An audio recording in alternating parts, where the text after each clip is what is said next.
Assalamualaikum warahmatullahi wabarakatuh. Alhamdulillahilladzi hadana lihada wa ma kunna linahtadiya laula an hadanallah.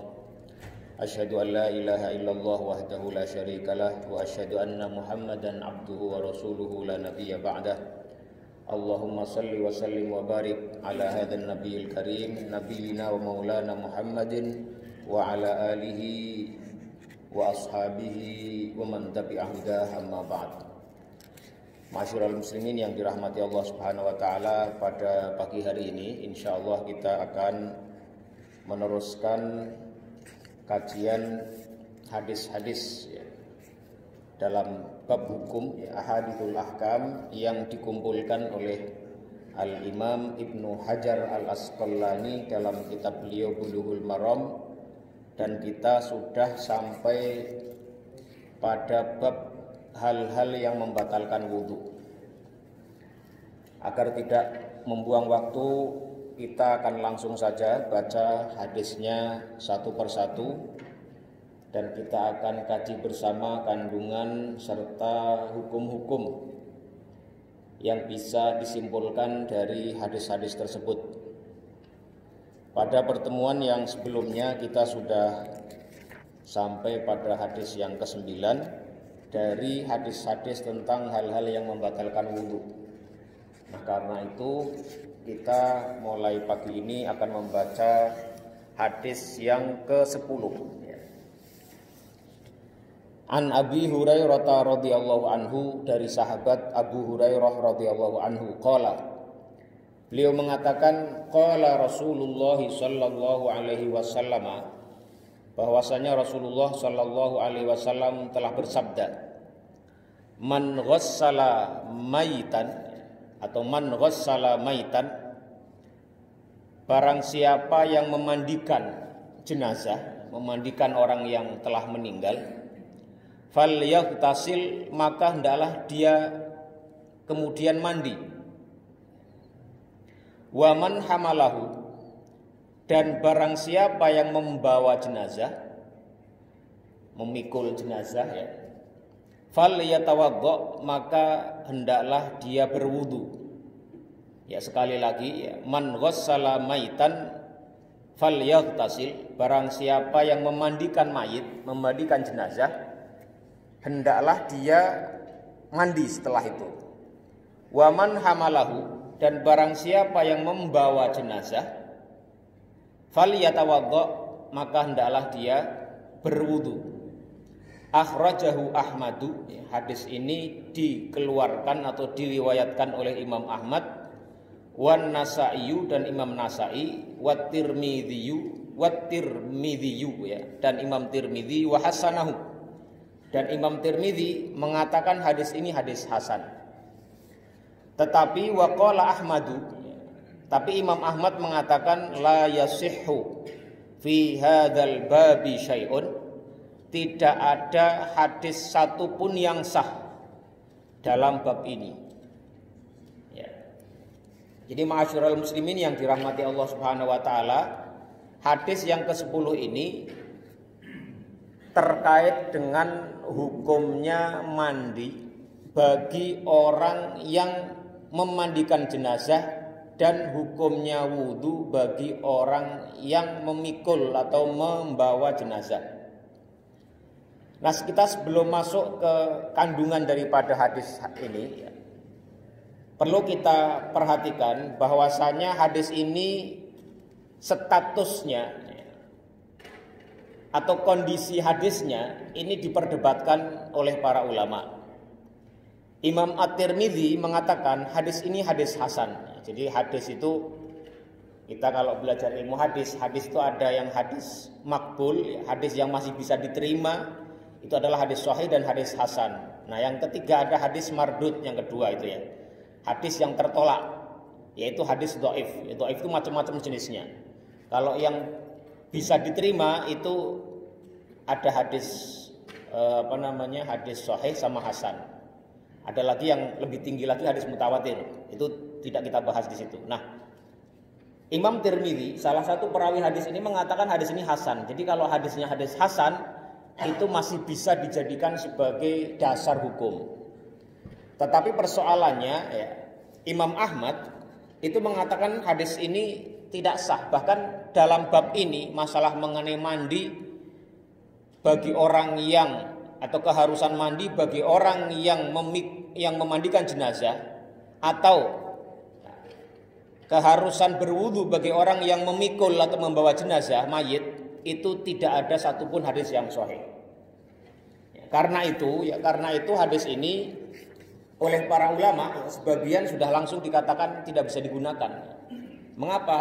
Karena seorang ahli hadis sekelas Imam Ahmad itu sudah mengatakan la yasihu min hadzal babi syai'un. Dan selain Imam Ahmad ada juga seorang ahli hadis yang sangat terkemuka juga, namanya Imam Ali bin Al-Madini. Beliau seorang ahli hadis juga yang mengatakan sama juga, la yasihu min hadzal babi syai'un. Enggak ada satupun hadis yang sahih dalam bab ini. Jadi kalau sudah dari sisi sanadnya ya, itu sudah dikatakan tidak sahih, ini artinya kredibilitas hadis tersebut sebagai dasar hukum itu sudah dipertanyakan ini. Nah, tetapi ya kita akan lihat bagaimana pendapat para ulama dalam mendudukkan hadis ini. Yang pertama, al haditsu dalilun ala wujubil ghusli ala man ghassala maitan. Hadis ini bagi orang yang menganggap bahwa hadis ini hasan, bahwa hadis ini bisa dijadikan dasar hukum, sebagian mereka mengatakan hadis ini menjadi dalil wajibnya mandi bagi orang yang memandikan jenazah.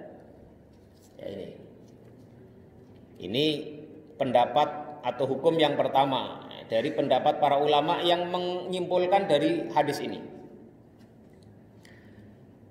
Wa umumu lafdzil hadithi yufidu umumal amwati min kabirin wa saghirin wa takarin wa untha. Tidak ada beda baik jenazah yang dimandikan itu laki-laki atau perempuan atau anak-anak atau orang tua, mau dewasa mau anak-anak itu sama hukumnya. Jadi kalau habis memandikan jenazah maka dia wajib mandi setelahnya. Ini ya. Dan ini adalah pendapatnya beberapa tabi'in seperti Ibnul Musayyib, Ibnu Sirin dan Az-Zuhri. Dan juga diriwayatkan dari Ali bin Abi Thalib dan Abu Hurairah itu memiliki pendapat yang seperti ini, yakni wajibnya mandi bagi orang yang usai memandikan jenazah. Tetapi wa dhahaba aktsaru ahli ilmi wa minhum Malikun wa Ahmadu wa Syafi'i illa annal husla man ghassala al-mayyita mustahabun wa laysa biwajibin. Tetapi mayoritas ahli ilmu, mayoritas ulama antara lain Imam Malik, Imam Ahmad, Imam Syafi'i mengatakan bahwa anjuran mandi bagi orang yang sudah selesai memandikan jenazah itu hukumnya hanya mustahab wa laysa biwajibin dan bukan sebuah kewajiban. Jadi kalau kita mau mengikuti pendapat mayoritas ulama, orang yang selesai memandikan jenazah dianjurkan untuk mandi tapi tidak wajib. Kalau nggak mandi ya nggak apa-apa. Tapi kalau mandi dia dapat pahala, dapat keutamaan. Karena memandikan jenazah itu mandi bagi orang yang usai memandikan jenazah itu hukumnya mustahab atau disukai atau sunnah saja. Ini. Apa argumentasi kelompok yang kedua ini? Karena mereka meyakini bahwasanya hadisnya tidak hadis yang sahih. Ada sebuah kaidah yang bagus sekali, ada sebuah kaidah prinsip dalam memahami satu hadis, itu disebutkan oleh Al-Allamah Ibnu Muflih Al-Hambali, ada seorang ulama namanya Ibnu Muflih Al-Hambali. Beliau pernah mengatakan ya, sebuah prinsip penting dalam memahami hadis ya. Kalau ada hadis ya, dan hadis itu dikategorikan sebagai hadis yang dhaif, hadis yang lemah, sedangkan hadis itu memiliki petunjuk bahwa dia mewajibkan satu hal dalam redaksinya, seperti tadi ya, ada perintah, dan perintah itu perintahnya lugas ya, barang siapa yang memandikan mayit hendaklah atau maka dia mandilah dia. Ini perintahnya tegas. itu seakan-akan menggambarkan adanya perintah yang wajib bagi orang yang usai memandikan jenazah. Atau sebaliknya, kalau ada hadis yang di dalam kontennya, redaksinya itu mengatakan, di dalam matanya mengatakan bahwa satu hal itu haram atau dilarang, tapi ternyata hadis ini memiliki kategori lemah, maka perintah itu tidak bisa dibawa kepada hukum wajib, tetapi hanya sebatas sunnah. Dan kalaupun ada larangan, yang larangannya itu kelihatannya kelarangan yang tegas, yang isinya seakan-akan haram, tapi karena ada kelemahan dalam hadis itu, maka larangan itu tidak bisa juga dibawa ke arah haram, tapi dibawa ke arah makruh saja. Ini wa alal karohati fin nahyi ihtiyaton, hanya dibawa ke arah makruh saja.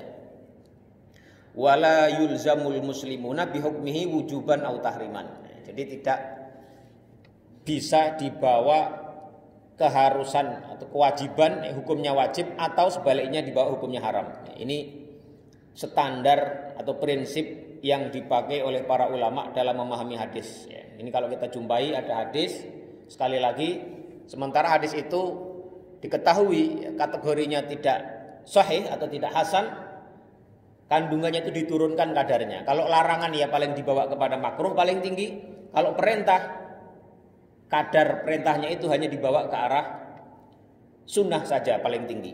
Ini. Nah, apa argumentasi tambahan bagi orang-orang atau kelompok ulama yang mengatakan bahwa mandi bagi orang yang usai memandikan jenazah itu hanya sunnah saja? Itu ada riwayat lain yang disebutkan dalam diriwayatkan oleh Imam Ad-Daruqutni bahwa kunna nughassilul mayyita. Ada riwayat dari Ibnu Umar. Beliau mengatakan kunna nughassilul mayyita. Kami dulu biasa memandikan mayit. Faminna man yaghtasilu. Maka dari kami ada yang kemudian mandi. Wa minna man la yaghtasilu. Dan ada pula di antara kami yang tidak mandi setelahnya. Jadi ada pilihan, mau mandi boleh dan itu bagus, ya. Tapi nggak mandi juga nggak apa-apa. Ini. Nah, hukum yang berikutnya tentang masalah wudhu bagi orang yang memikul atau membawa jenazah. Ini pendapat yang rajih adalah la yajibul wudhu min ghuslil mayyiti. Tidaklah wajib berwudu bagi orang yang memandikan mayit. Ini yang pertama ya. Jadi tidak wajib pula, kalau mandi tadi tidak wajib, bagaimana dengan wudu? Wudu juga tidak wajib juga. Wala yajibul wudu'a min ghuslil mayyiti. Dan tidak wajib pula berwudu bagi orang yang usai memandikan jenazah. Jadi kalau kita ada orang yang bertugas mandiin jenazah, habis itu azan sholat misalnya, terus dia tadi sebelum memandikan itu sudah wudu dulu. Itu dengan memandikan jenazah itu dia tidak batal, tidak lantas kemudian harus wudu.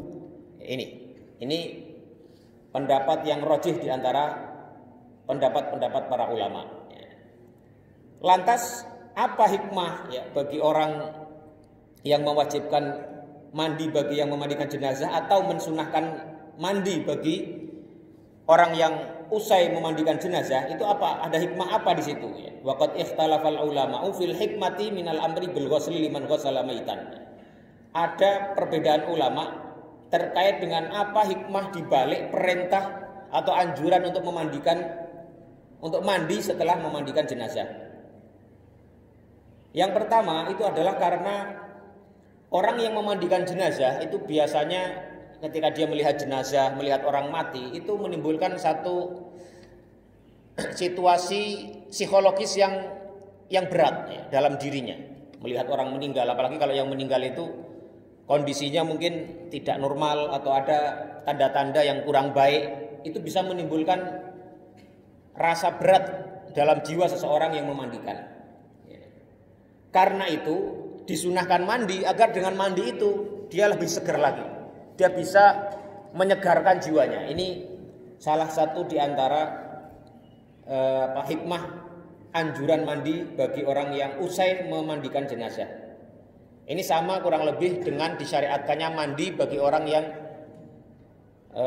usai junub ya, setelah orang kena junub dan ataupun haid dan nifas ini. Kemudian yang kedua, hikmahnya adalah kalau orang memandikan jenazah itu sangat potensial untuk terciprat sesuatu yang mungkin saja dari jenazah itu, entah kotoran, hal-hal yang tidak tidak bersih ya, atau bahkan najis yang mungkin terciprat dari sebab orang ini memandikan jenazah itu. Karena itu dianjurkan ya, sekali lagi ada yang berpendapat wajib, yang kedua tadi yang rojih, yang jumhur ulama juga itu hanya sunnah saja. Hikmahnya yang kedua adalah itu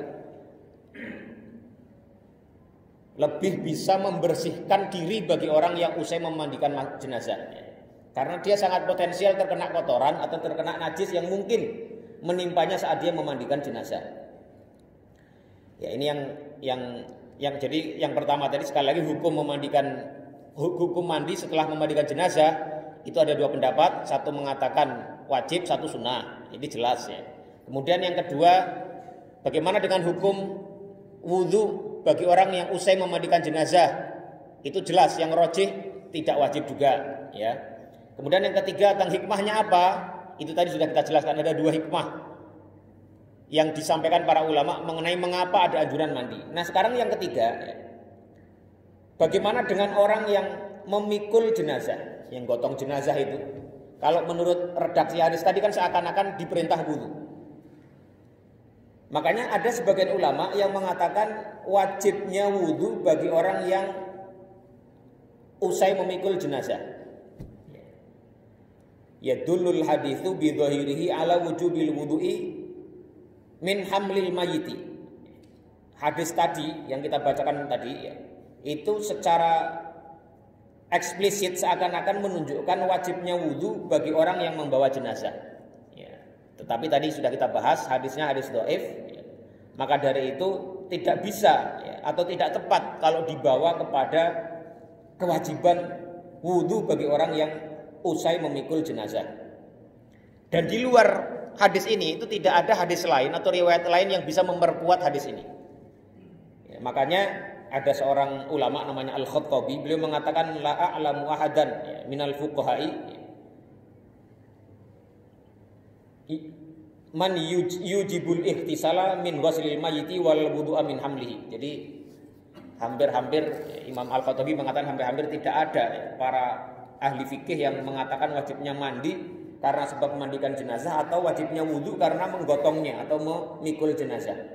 Ini. Jadi paling-paling hadis ini bisa dibawa ke arah sunnah. Jadi orang kalau habis mikul jenazah itu disunahkan atau disukai untuk berwudu. Tapi ada juga yang memaknainya lain lagi ya. Ada juga ulama yang mengatakan hadis Nabi tadi itu artinya adalah kalau orang mau mikul jenazah maka dia disukai untuk berwudu dulu. Sebabnya apa? Kalau orang mikul itu biasanya kan dia orang terakhir yang bersiap untuk sholat. Jadi kalau dia habis belum berwudu, habis mikul jenazah, ya, misalnya mau disolati gitu ya, dia kalau habis itu wudu dulu itu akan terlambat menyolati jenazah. Maka ini waqad qila makna qaulihi falyatawaddo ay falyakun ala wudu. Jadi makna hendaklah dia berwudu itu dibawa ke makna hendaklah dia sudah dalam keadaan wudu. Apa tujuannya? Liyatahayya'a lahu as-sholatu 'alal mayyiti, agar dia sudah bersiap dalam menyolati mayit yang dia pikul itu. Ini ya. Ini hadis yang pertama pada pagi hari ini. Ada yang ingin bertanya atau menyampaikan pendapatnya terkait masalah ini? Sudah jelas ya? Ya, silakan Pak.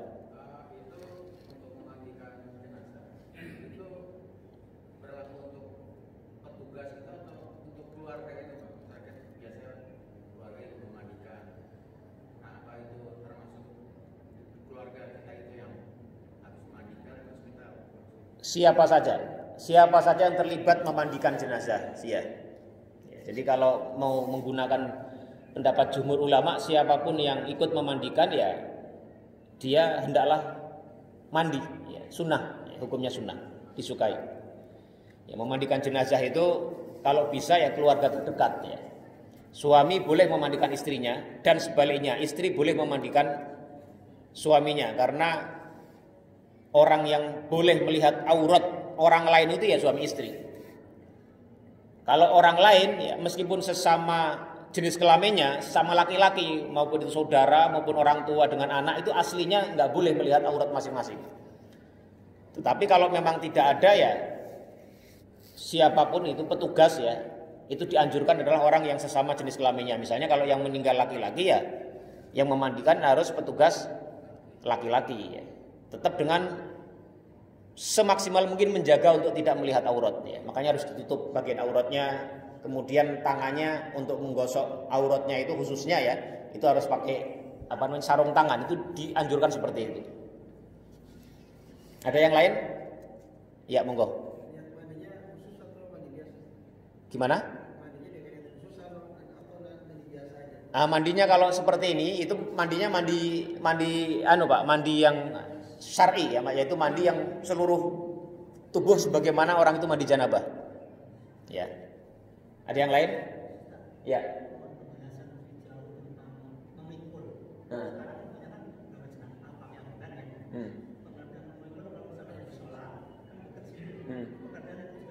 Iya.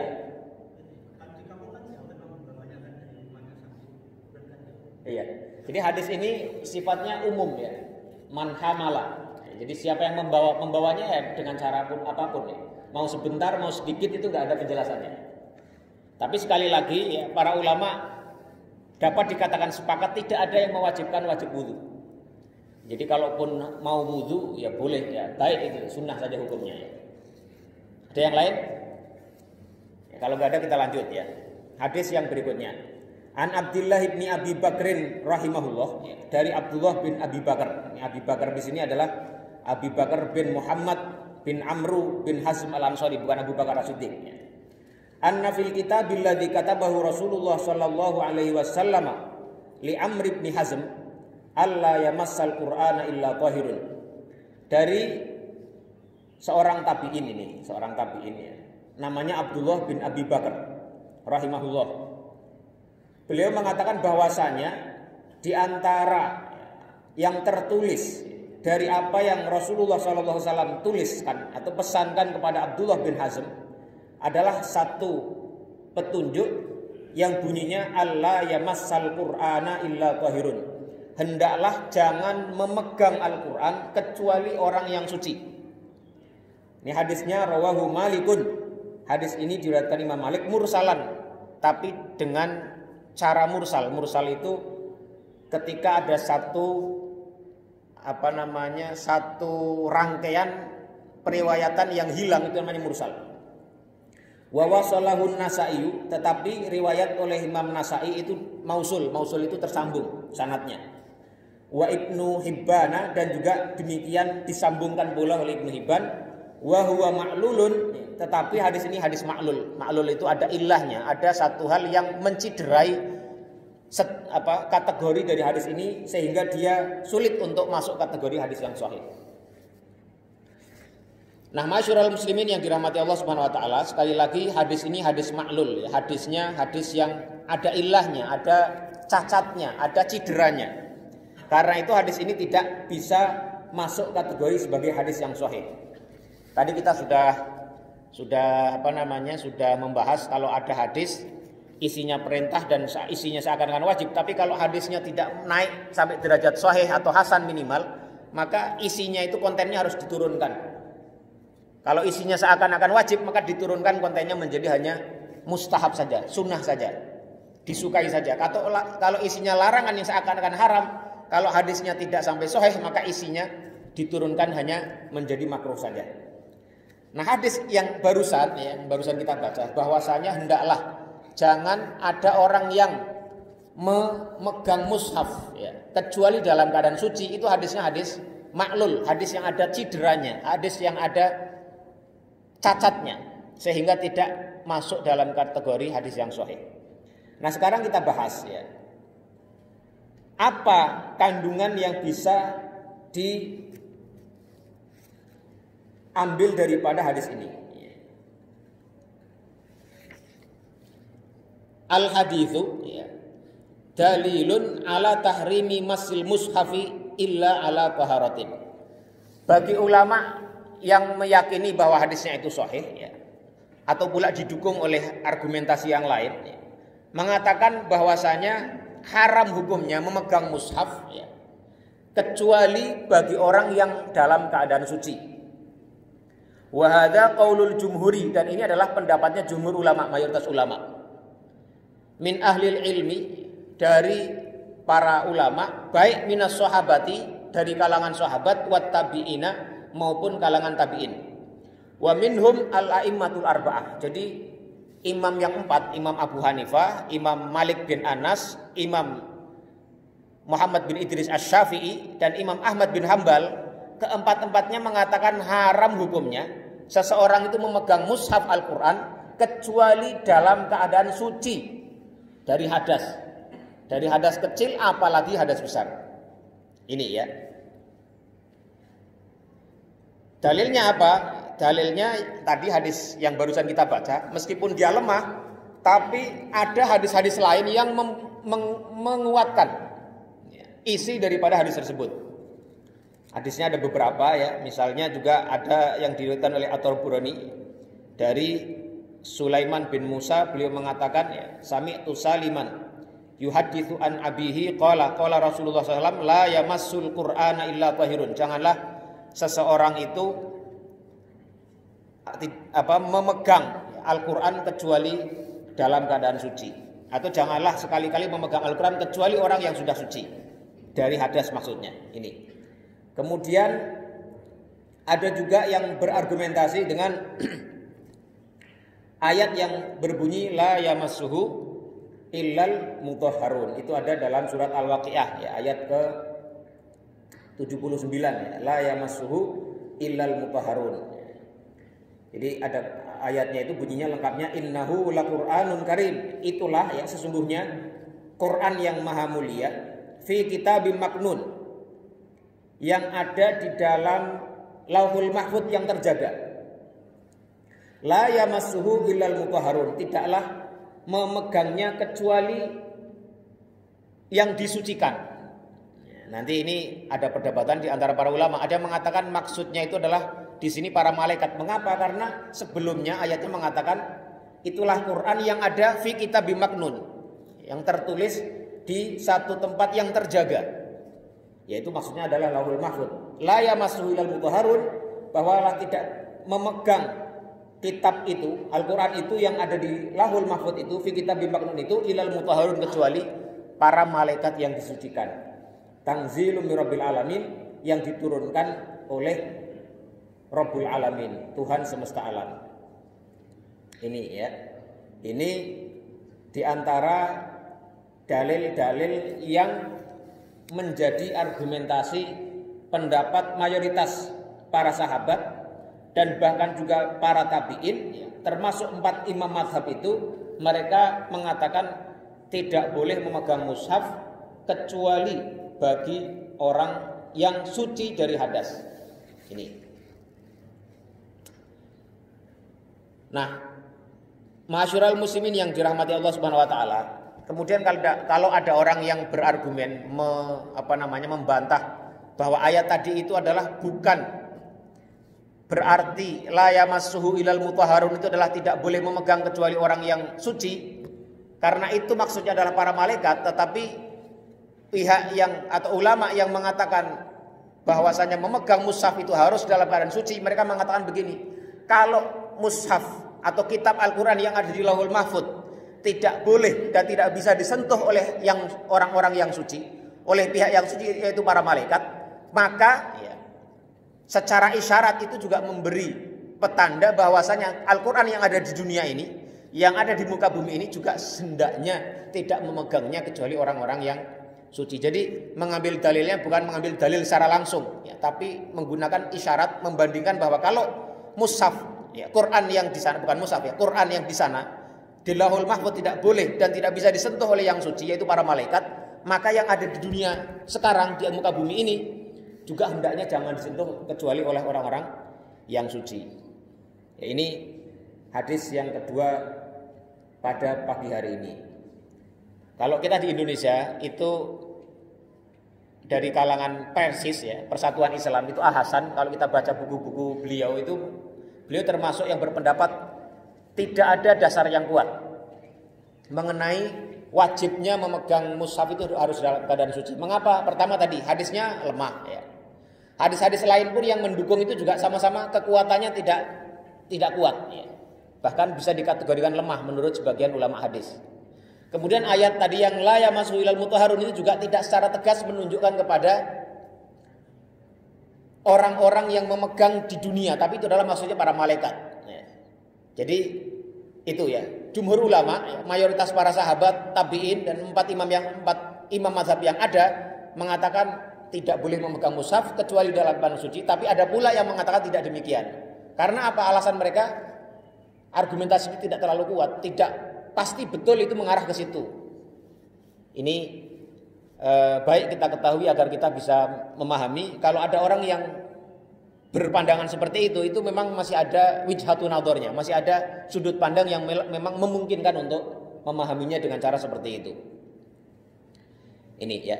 Ada yang ingin bertanya Pak mengenai hadis ini? Mengenai memegang mushaf harus dalam keadaan suci. Ada yang ingin bertanya atau menyampaikan pandangannya? Ya, monggo. Waalaikumsalam.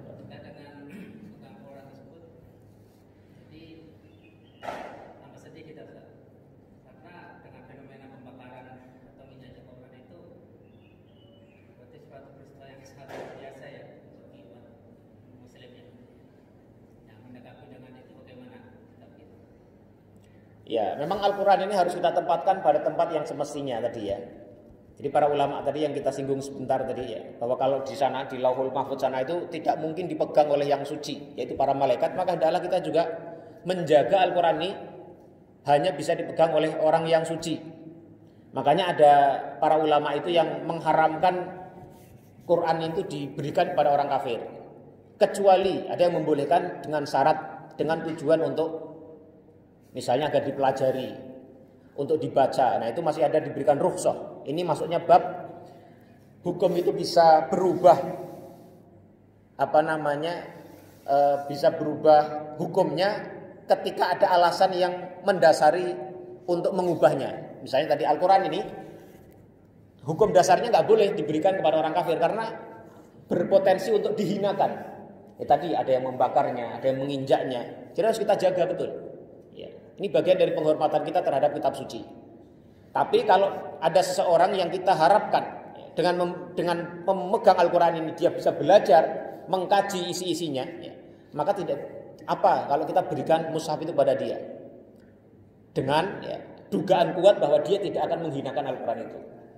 Jadi ini bagian dari bentuk penghormatan kita terhadap Al-Quran. Kalau kita menjumpai tadi ada kabar, ya kita harus menunjukkan keberpihakan kita ya kepada Al-Quran itu. Kita harus merasa tersinggung, harus merasa ikut marah. Kalau bisa kita tunjukkan dengan apa yang bisa kita mampu ya kita tunjukkan. Kalau ada Al-Quran dihinakan, dibakar atau diinjak apalagi atau dihinakanlah pokoknya. Ini. Wallahu a'lam bishawab. Ya. Kalau Quran yang ada di HP itu gimana? Apakah itu bisa disamakan dengan mushaf ya? Jadi artinya kalau kita mau Nah, ini masalah baru ini. Ini para ulama nggak pernah membahas dalam itu kitab fikih nggak ada. Tapi ada sesuatu yang bisa kita analogikan dengan itu. Karena dalam fikih itu ada pembahasan bagaimana dengan mushaf yang bercampur dengan tulisan lain. Kalau dulu kan para ulama ada yang membuat tafsir. Tafsir itu kan isinya ayat, kemudian ada tulisan-tulisan lain yang isinya bukan ayat. Nah dalam kasus seperti ini, itu pendapat yang diambil, yang rajih adalah kalau tulisan Al-Qur'annya lebih dominan dari tulisan yang lainnya, maka itu statusnya seperti status Al-Qur'an itu sendiri, yaitu dilarang memegangnya kecuali orang yang suci. Quran terjemah. Kita lihat kira-kira dominan mana antara tulisan Al-Quran dengan selain Al-Quran. Nah kalau kayak seperti ini mungkin bisa 50-50. Ya, yang seperti ini ya kalau mau berwudu maka itu lebih baik. Tapi kalaupun tidak karena 50-50, insya Allah itu tidak apa-apa memegang tanpa harus dalam keadaan suci. Kembali ke pertanyaan Bapak, bagaimana dengan HP? Di HP itu kira-kira isinya Al-Quran dengan yang lain banyakan mana? Nah, banyakan yang lain. Yang lainnya tapi mudah-mudahan yang mubah ya, bukan yang haram. Kemudian yang kedua, ketika kita tutup itu aplikasi itu kan dia tidak ada, tidak muncul. Itu hanya kode-kode di dalam sistem HP-nya itu kan. Jadi ya misalnya kita bawa ke toilet, kalau mushafnya itu dalam keadaan terbuka harus kita tutup gitu. Kita tutup baru tidak nampak ada mushaf di situ, Quran di situ, baru kita bawa ke toilet misalnya mau buang air dan lain-lain. Nah, tapi kalau kita saat membaca ya ini yang menarik adalah ketika Rasulullah mengatakan la yamassul Qur'ana atau la yamassu mushaf illa tahirun itu ya. Itu saat itu Al-Qur'an itu belum dikodifikasi seperti ini. Di zaman Nabi itu Al-Qur'an masih dalam bentuk lembaran-lembaran yang terpisah. Ada di kulit kambing, ada di pelepah kurma, ada di macam-macam. Belum terkodifikasi. Kodifikasi seperti ini itu muncul hanya sejak zamannya siapa? Abu Bakar As-Siddiq. Ya, Abu Bakar itu sudah terkumpul, tapi baru satu, dikumpulin jadi satu. Ya. Baru nanti setelah zaman zaman Utsman itu digandakan lagi. Ya, digandakan. Nah, jadi kalaupun kita ada satu lembar misalnya nih, ada satu lembar orang ngeprint, satu lembar itu isinya semua ayat Al-Quran, misalnya surat Yasin. Kita kalau kembali kepada hadis tadi, itu kita tidak boleh memegangnya kecuali dalam keadaan suci. Karena apa? Karena Nabi ketika mengatakan janganlah menyentuh Al-Quran kecuali dalam keadaan suci itu, saat itu Al-Quran belum seperti ini. Jadi artinya satu lembaran pun kalau isinya semua Al-Quran itu jangan dipegang kecuali dalam keadaan suci. Itu sekali lagi kalau kita menggunakan atau mengambil pendapat jumhur ulama tadi yang mengatakan memegang mushaf itu harus dalam keadaan suci. Dipahami Pak ya? Oke, dipahami ya? Ada yang lain yang mau bertanya? Ya Pak. Ya. Kalau misalnya itu lembaran itu ada di salah satu kertas gitu ya, dan kemudian berdibuang. Nah, mengenai mushaf Al-Quran ya, atau sesuatu yang bertuliskan ada lafzul jalalah kata Allah ya, atau hadis-hadis ya, kan Rasulullah SAW ada Allahnya di situ. Sebaiknya kita harus hati-hati, jangan mudah membuang sembarangan ya. Jangan langsung buang sampah. Kalau bisa, kalau saya bakar Pak. Kita membakar bukan dalam arti menghinakan, tapi dalam arti untuk menghilangkan itu. Atau kalau enggak saya sobek dulu ya, sobek misalnya kalau kalimat Allahnya itu kita sobek biar tidak lagi tertulis kata Allah di situ. Kita mencobek atau mengorek-orek, tapi dihapus pakai pulpen, jadi sehingga tidak muncul lagi kalimat itu. Yang kalau itu kita buang sampah, maka itu seakan-akan kita menghinakan kalimat itu. Naudzubillah min dzalik. Makanya sebisa mungkin kita jaga. Maka kalau kita bikin brosur ya, bikin sesuatu yang kira-kira akan mudah dibuang, sebaiknya hindari semaksimal mungkin itu. Menyantumkan ayat, mencantumkan kalimat jalalah dan lain-lain. Jadi sebisa mungkin ya kalau kita bikin edaran, bikin flyer itu ya sebisa mungkin kita hindari itu. Kalaupun terpaksa ya orang yang menerimanya kalau kita tahu hukumnya ya sebaiknya jangan mudah membuang itu. Ini kita kadang-kadang sering dapat undangan nikah disebutkan ayat itu ya. Surat Ar-Rum ya atau surat An-Nisa.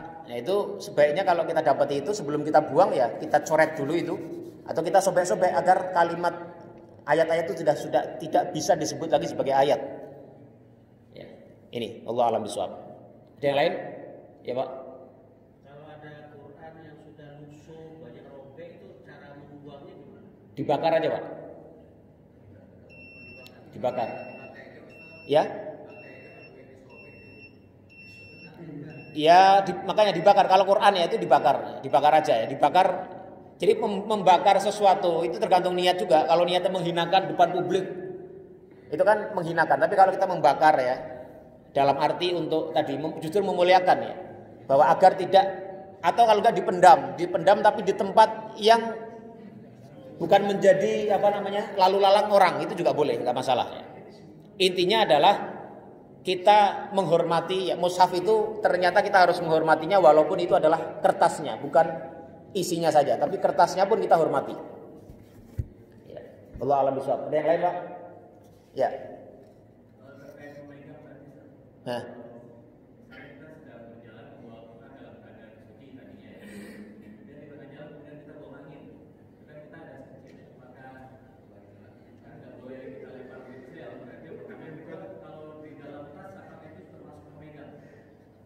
Ya, itu sebenarnya tidak ya.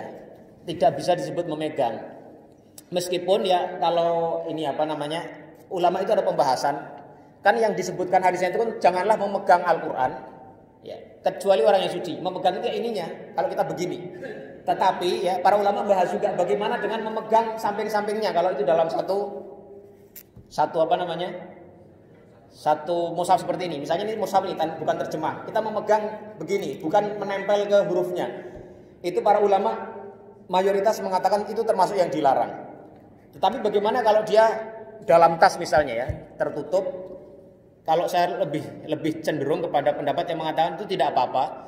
Selama nanti kalau dia mau mengambilnya, maka dia dianjurkan untuk berwudu dulu. Tapi kalau masih dalam tas, termasuk orang yang bagaimana membawa tas. Di dalamnya ada mushaf. Kita harus ke toilet. Kita tidak punya tempat yang bisa menitipkan atau teman yang bisa kita titipkan tas kita itu karena dalamnya ada mushaf. Itu yang seperti itu, kita masih dibolehkan untuk membawanya ke dalam toilet asal itu tidak kita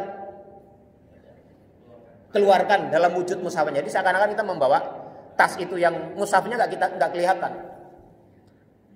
Jadi kalaupun demikian, ya itu termasuk sesuatu yang memang tidak mungkin, Pak, kita memahaminya secara ideal bahwa kalau kita membawa dalam tas kita harus berwudu. Itu susah nanti itu akan susah kita lakukan ketika kita dalam perjalanan misalnya tiba-tiba kita buang angin ya, masuk hadas, itu susah sekali. Karena itu pendapat yang bisa kita ambil adalah tidak apa-apa kita tetap bawa itu tas, tapi saat kita nanti mengambilnya kita usahakan berwudu terlebih dahulu. Tapi sekali lagi ada pendapat khususnya kalau di Indonesia yang pernah saya baca itu adalah pendapatnya Hasan ya dan pengikutnya Persis itu mereka berargumen memegang mushaf itu tidak perlu dalam keadaan suci karena memang hadis-hadisnya tidak ada yang sahih. Kemudian yang kedua ayat Al-Qur'an yang dijadikan dasar pun tadi itu menunjukkan pada Al-Qur'an yang di sana di Lauhul Mahfuz. Meskipun tadi ya, ulama yang berargumen bahwa itu wajib adalah kalau Al-Qur'an yang di sana hanya boleh dipegang oleh yang suci yaitu para malaikat, maka yang di sini pun hendaknya yang memegang juga dalam keadaan suci. Nah, ini jadi untuk kita pahami bersama. Ya. Ada yang lain? Mungkin satu hadis lagi, Pak ya. Hadis yang ketiga pada pagi hari ini ya, an Aisyah radhiyallahu anha, dari sahabat ya, sekaligus Ummul Mukminin Aisyah radhiyallahu anha. Qalat, beliau mengatakan, kana Rasulullah sallallahu alaihi wasallam yadhkurullaha ala kulli ahyanihi. Bahwasanya Rasulullah sallallahu alaihi wasallam biasa ya, berzikir kepada Allah ya, ala kulli ahyanihi, dalam setiap waktu-waktu beliau. Sekali lagi bahwa Rasulullah sallallahu alaihi wasallam terbiasa berzikir pada setiap waktu-waktu beliau. Kata ala kulli ahyanihi, pada setiap waktu-waktu beliau itu maksudnya adalah baik dalam keadaan berbaring, berdiri, berjalan, baik dalam keadaan suci, dalam keadaan berwudu atau tidak, itu beliau berzikir. Dan kata berzikir itu bisa dimaknai macam-macam. Bisa tasbih, bisa tahlil, la ilaha illallah, bisa istighfar, bisa tahmid, hamdalah ya, bisa al-hauqalah, la haula wala quwata illa billah, dan selanjutnya. Bahkan bisa juga makna membaca Al-Qur'an dimasukkan ke situ. Dan ini pula yang menjadi dasar bagi orang-orang yang mengatakan bolehnya membaca Al-Qur'an bagi orang yang berhadas. Ini ya. Ini sekali lagi hadisnya riwayat oleh Imam Muslim. Ya. Kana Rasulullah sallallahu alaihi wasallam yadhkurullaha ala kulli ahyani. Bahwa Rasulullah SAW terbiasa. Jadi kalau ada kana setelahnya masuk fi'il mudhari' itu artinya biasa dilakukan. Seperti yang kita pernah singgung di sini.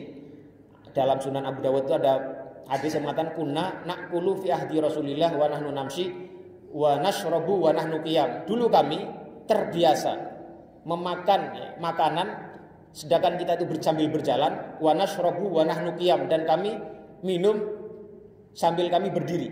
Itu makanya ada perdebatan hukum minum sambil berdiri itu hukumnya apa? Apakah haram, apakah makruh, atau bagaimana? Karena selain ada la yashraban ahadum qa'iman itu larangan tidak boleh minum sambil berdiri, ada hadis yang diriwayatkan oleh dalam Sunan Abu Dawud, kunna naqulu wa nahnu qiyam wa nashrabu kunna naqulu fi ahdi Rasulillah wa nahnu namshi wa nashrabu wa nahnu qiyam. Kami biasa, karena ada kana, setelah itu fi'il mudhari menyatakan bahwa dulu kami di masa Rasulullah makan sambil berjalan dan minum juga bisa sambil berdiri. Nah, ini contoh ada kana kemudian fi'il mudhari, itu maksudnya adalah sesuatu yang biasa dilakukan. Nah, hadis ini menjadi dalil bahwasanya berzikir kepada Allah itu tidak disyaratkan dalam keadaan suci. Jadi boleh dalam keadaan apa saja itu boleh berzikir, mau membaca hamdalah, tahmid, istighfar, hauqalah dan lain-lain, semua bentuk zikir itu tidak diharuskan dalam keadaan suci. Ini. Tetapi ada pengecualian. Pengecualiannya apa? Yang pertama, ya, tilawatul Quran halal janabati. Membaca Al-Quran dalam keadaan junub itu tidak masuk dalam hadis ini. Karena apa? Ada pengecualian, yaitu ada dalil hadis lain yang menunjukkan bahwasanya larangan seorang yang junub itu untuk membaca Al-Quran. Yaitu hadis Ali radhiyallahu anhu, beliau mengatakan kana Rasulullah SAW yuqri'una al-Qur'ana ma lam yakun junuban. Tidaklah Rasulullah SAW biasanya membacakan Al-Quran kepada kita selama beliau tidak dalam keadaan junub. Meskipun nanti ada perdebatan ya mengenai orang yang junub ini membaca Al-Quran boleh atau tidak. Insya Allah akan kita bahas pada kesempatan berikutnya. Yang kedua, larangan berzikir bagi orang yang sedang dalam buang air, baik buang air kecil maupun buang air besar, ataupun sedang berjima. Ini ada larangannya ya. Az-zikru halal bauli wal ghaiti wal jima'i. Ini fa innaha min jumlatil ahyanil mazkurati ma'anahu yukrahu az-zikri bil lisani fi hadhil ahwal. Jadi meskipun tadi disebutkan Rasulullah SAW berzikir pada setiap waktunya, tapi ada pengecualian, yaitu kalau dalam keadaan buang air itu dilarang untuk menyebut nama Allah Subhanahu wa taala. Ini hadisnya ada beberapa ya yang menunjukkan hal ini. Nanti akan ada juga pembahasannya insya Allah. Kemudian yang berikutnya ya, atau ini hadis ini menjadi dasar kepada pengecualian tadi, ya, larangan untuk berzikir pada saat buang air kecil maupun buang air besar. Ini diriwayatkan oleh Al-Muhajir bin Munqidh radhiyallahu anhu, annahu atan Nabiyya sallallahu alaihi wasallam wa huwa yabulu. Fasallama alaihi falam yarudda alaihi hatta tawaddu'a. Bahwasanya Al-Muhajir bin Munqidh radhiyallahu anhu, beliau mengatakan dia mendatangi Rasulullah SAW satu ketika, dan Rasulullah saat itu sedang buang air kecil.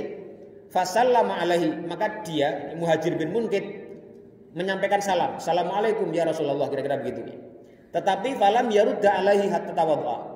Rasulullah SAW tidak membalas salam itu hatta tawaddu'a, sampai beliau berwudu.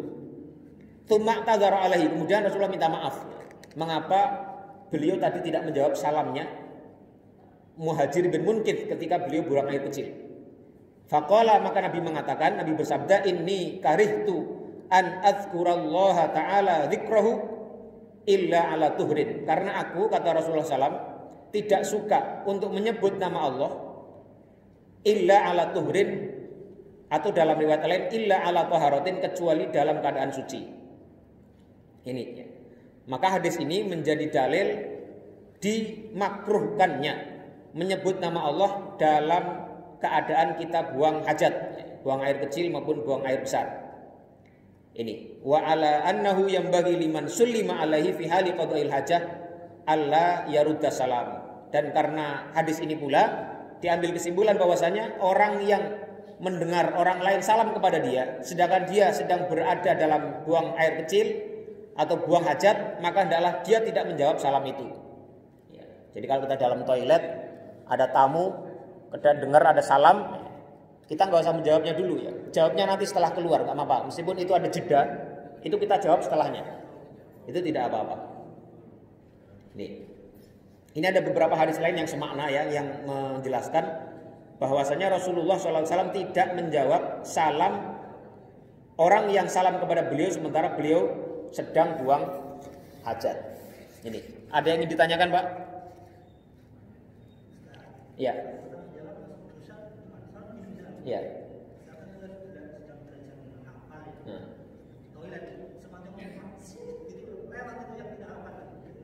Membaca di sini adalah membaca dalam arti dengan lisan.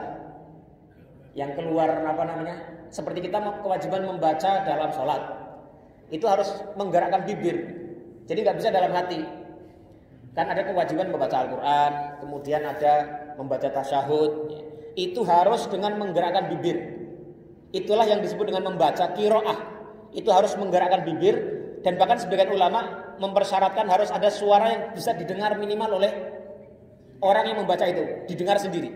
Jadi kalau kita sholat, kita mengklaim membaca Al-Fatihah hanya karena membayangkan saja, ya, tidak tanpa menggerakkan bibir, ya, itu tidak sah menurut jumhur ulama.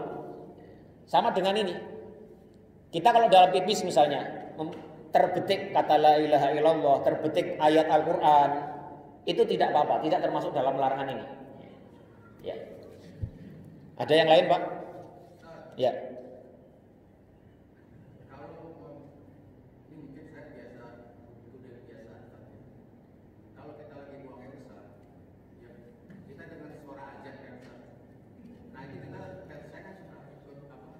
Menjawab.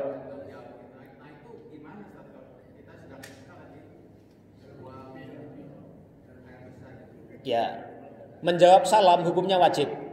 Tapi dia gugur kewajibannya kalau kita dalam toilet dalam keadaan buang air. Menjawab azan hukumnya sunnah. Nah, kalau dalam hati nggak masalah. Tapi dia sebenarnya bukan termasuk menjawab ya. Sama kita jawab salam dalam hati itu nggak cukup. Bukan berarti jawaban. Ya, dalam hati kita juga sama mencerai umpama nih. Mentalak dalam hati doang, saya cerai kamu. Yang nggak akan disebut jatuh talak itu karena dalam hati tidak diucapkan. Bisa dipahami Pak ya? Jadi menjawab azan itu hukumnya sunnah, ya kan? Menjawab salam hukumnya wajib. Yang wajib saja itu gugur kewajiban itu ketika kita sedang di toilet, sedang buang air. Apalagi menjawab azan, itu lebih gugur lagi. Artinya tidak perlu kita menjawab azan itu. Tapi umpama kita lupa atau kita terpaksa, itu kalau dalam hati, sekali lagi yang dalam hati itu tidak dilarang. Ya, bisa dimengerti Pak ya? Yang lain? Enggak ada? Ya, kita mau lanjut atau selesai Pak? Selesai ya, karena waktunya sudah jam 6:10 kurang sedikit ya. Kita cukupkan sekian saja, mudah-mudahan apa yang kita kaji pada pagi hari ini memberikan manfaat kepada kita semuanya dan menjadikan kita lebih baik dalam menjalani kehidupan kita sehari-hari sebagai hamba Allah Subhanahu wa taala dan umat Rasulullah sallallahu alaihi wasallam.